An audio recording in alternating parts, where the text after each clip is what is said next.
So what's going on, guys? I am Black Ops Amazing. Welcome back to another video, which today we are back with a Zombies Q&A, the series where I take your questions from the comment section below to do with the zombie storyline, Easter eggs, and I answer them as always. You guys know by now. Drop a like, rate it, and if you do enjoy it, always helps me out. Make sure you are subscribed to stay up to date with the latest videos, but let's get into this. Here we go, and enjoy. So I've got a couple of questions to answer from you guys today. The first one is from Nova, and you say, hey BOA, if the Shadow Man never got inside of the summoning key, do you think that Revelations would have changed, or would the ending of Revelations have been the same but shorter? So this kind of question is always difficult to answer. I get this quite a lot. You're basically asking me to predict what would have happened if something in the storyline changed or never happened, and that's really only an answer that Treyarch can give you. Anything I say is just based off what I feel would happen, or what would take place if it was my story. So any answer I give you here is just my ideas. You guys could do the same. Let me know your thoughts on this one in the comment section below. But it 100% would have meant that the storyline had changed. It could mean that it would have changed drastically or just a little bit if the Shadow Man never became trapped inside of the summoning key in Shadows of Evil. Well, in my personal opinion, that wouldn't have really affected the maps that come after that. So the Giant, Derizen Draka,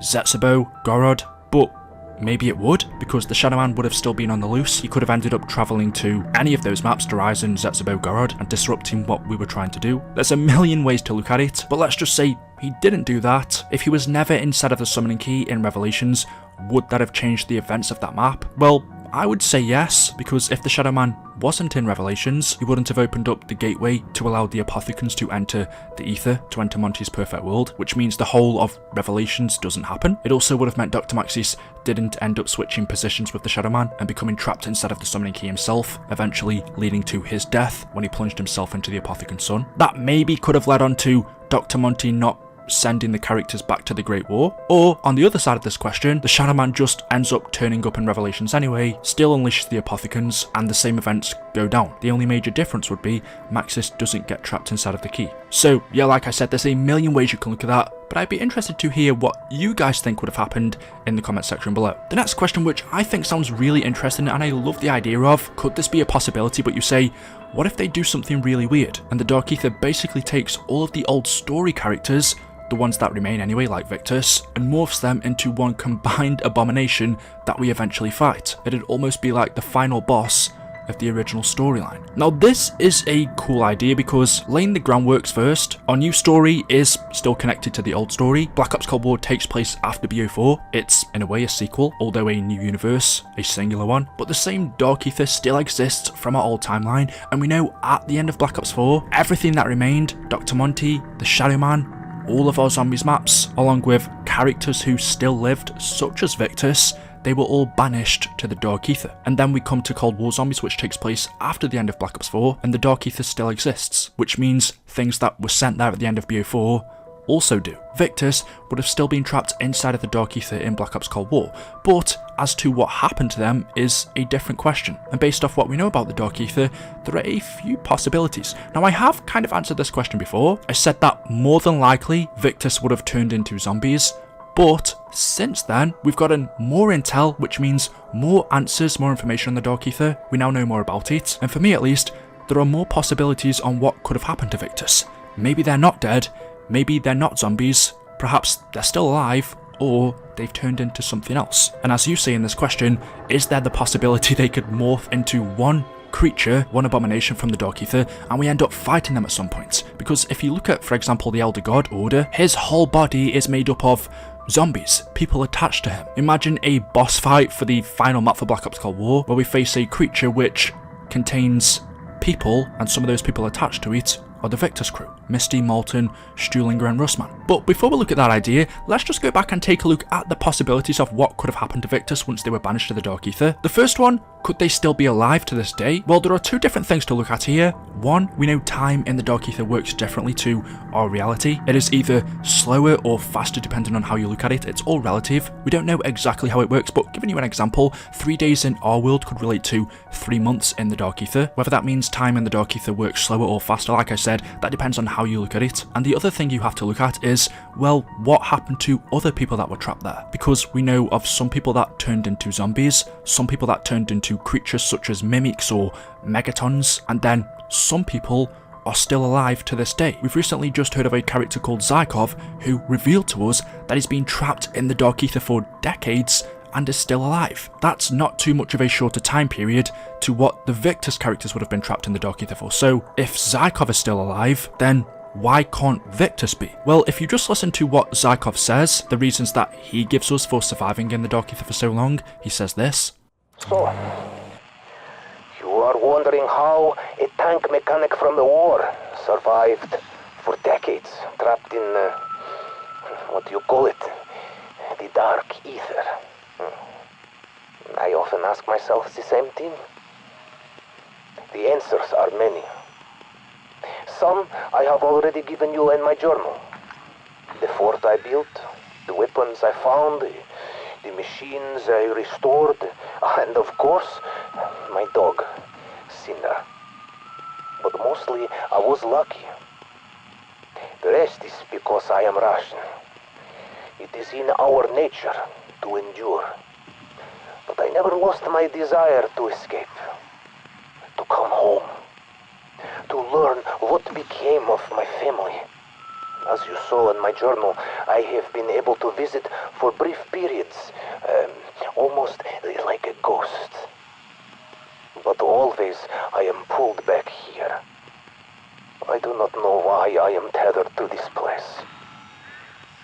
I see your people cross back and forth freely, and I burn with envy. There must be a way for me to one day do the same. For now, I will share more of my journal with you. There are things in it you should know, for both our sakes. The main reason that he believes he is still alive compared to other people that became trapped in the Dark Aether is mainly down to luck. Not only that though, he also had survival skills. Since he was a tank mechanic before being trapped here, when he was sent to the Dark Aether, he built things such as forts, he fixed weapons that he found, restored machines such as the Pack-a-Punch and Juggernog. He used all of these things in the Dark Aether to his advantage and help him live, help him survive against the creatures of the Dark Aether. But most of it was due to luck. And then if we look at a different survivor in the Dark Aether, he has a different fate because after surviving for quite a while, in the end he notices that he's beginning to change. He's beginning to turn into a creature of the Dark Aether. And he tells us the reason for this happening is because he's been chosen by the One.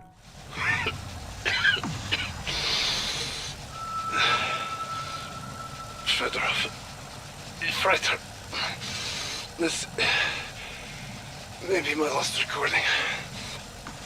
I've not felt like myself in a very long time. I know that change is upon me. I've seen it in too many others. I do not recognize it in myself. I began with my mouth tasting like battery. Then my skin turned bluish. Started to crack. At first I shed flakes of skin, and then I noticed the flakes, they were made of crystals.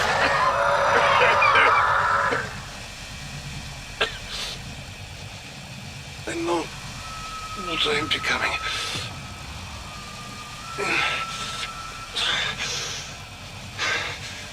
The One has chosen me. He's making me into one of his soldiers. The crystals, they call to me now. I tried to stay away, but the more I change, the more I need them.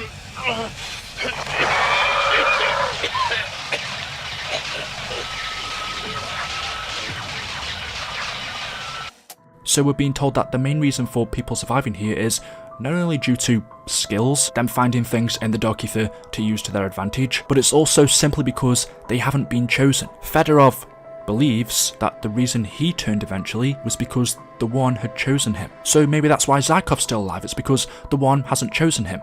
yet. So knowing all of that, going back to the Victis crew, is there the chance they could still be alive? They were very capable when we played as them. They had plenty of experience against the undead. Just like Psychov, I believe when they were sent to the Dark Aether, they would have been knowledgeable enough to create things for themselves, build forts, use weapons, know how to use the perk machines if they did come across them. But it could all simply come down to them being chosen by the One. So knowing that, there's the chance that they are still alive. If Psychov survived decades, then so could they. But let's just say they didn't survive. What could they have turned into? Well, there's an interesting radio transmission from Dr. Grey where she explains the transformative properties of Aetherium. What I'm still really keen to understand is the transformative properties of Aetherium.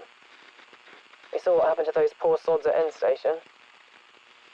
Some of the infected remain mostly humanoid, while others resemble more powerful, evolved creatures. What made their transformations different? Take that infected Omega soldier, the one who helped us with the particle accelerator. Why did he turn into that? That's one of the things I'd like to answer. Maybe not here, maybe not today, but it's on the list.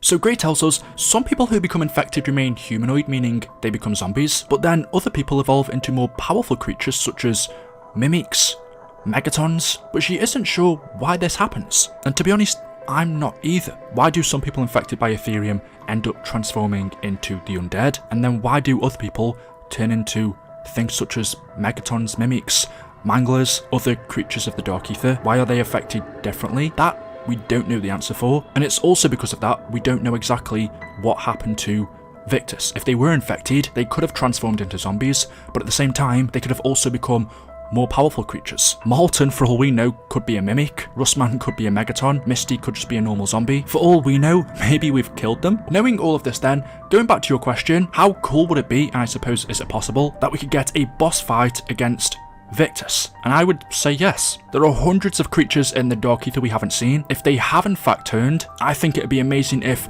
Treyarch morphed them into one monster that we end up fighting as a boss in DLC 3 or DLC 4, whatever the final map's going to be. Similar to, like I said, how Order is made up of different people. What if this monster we come across is also made up of different people, but the main components, let's say it had 4 heads, and those 4 heads were the Victis crew. Now that's a boss fight I'd love to see. Obviously at the same time, I'd still like them to be alive, but for some reason I don't think Treyarch are going to introduce them back into the story. The only way I can really see them appearing again is if we face them as a creature of the Dark Aether, and that's something that, to me at least, is very possible. They're still in there, and they're either dead or alive. Treyarch, if you're watching this, that's something you should definitely think about. So anyway guys, there we go, that is it, that is all I have for you for today's video. As always, hopefully you have enjoyed. If you have, you know what to do, drop a like rating, make sure you are subscribed to stay up to date with the latest videos on the channel, and as always, I'll see you guys in the next video. Until then, goodbye.